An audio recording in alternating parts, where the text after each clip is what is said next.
Pastor Roy Gerhardt from Galloway United Methodist Church in Franklin, Pennsylvania, sharing a few words of encouragement to help us follow after Jesus. Well, we're wrapping up the first week of Advent, and this is a week that focuses traditionally on hope.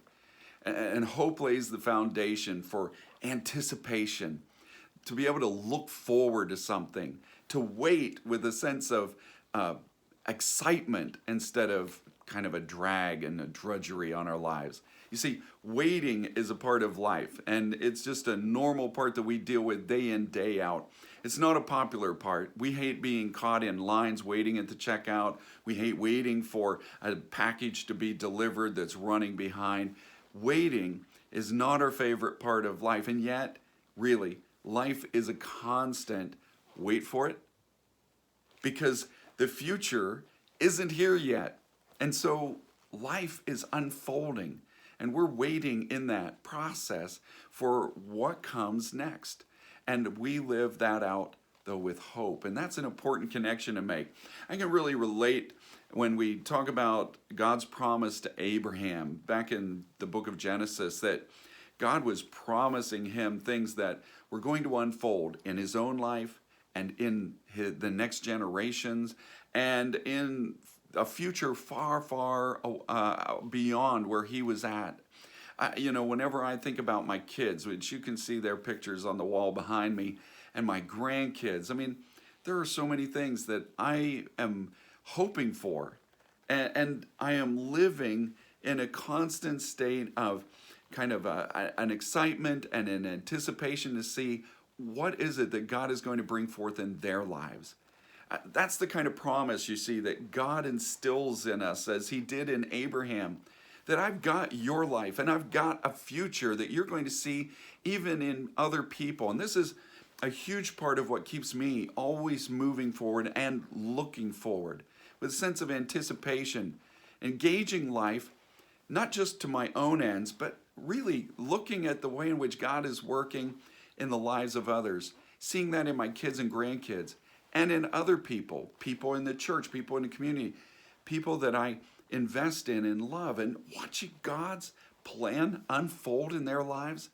Well, let me tell you something. It can be incredibly exciting and build a sense of anticipation. It says, I see promise in your life. I see a possibility there for you. And when you see God working in somebody else's life and them taking steps of faith, trusting God, and seeing that unfold, let me tell you something.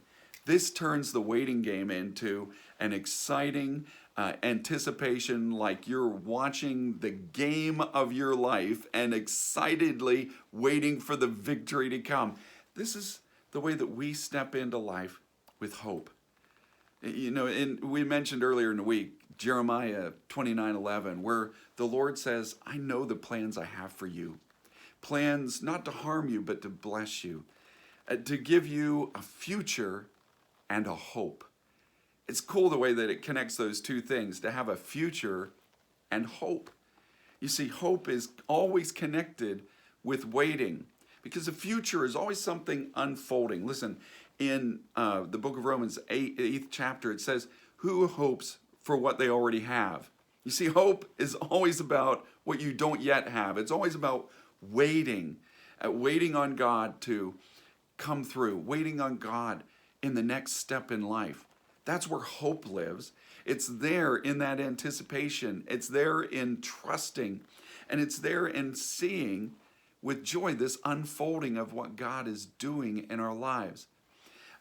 Very powerful and loved verse of Isaiah, in Isaiah 40, chapter 40, verse 31.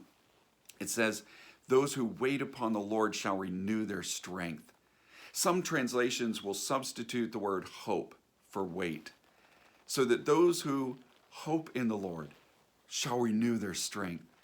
See, there's something about having hope while we're waiting on God that gives us strength, that puts us at ease and gives us peace, so that we're not living our whole life in anxiety and fear, suspicious and anxious about everything that's going to happen around us. When we find that peace and trust in God, we live in a hope. It gives us confidence. We face every day with an unfolding sense of anticipation for, I wonder what God is going to do today. I wonder what he's got planned and what's here in store. That's living in hope. That's gaining a peace with God. May God bless you today. And as you share this good news, may God make you a blessing wherever he takes you.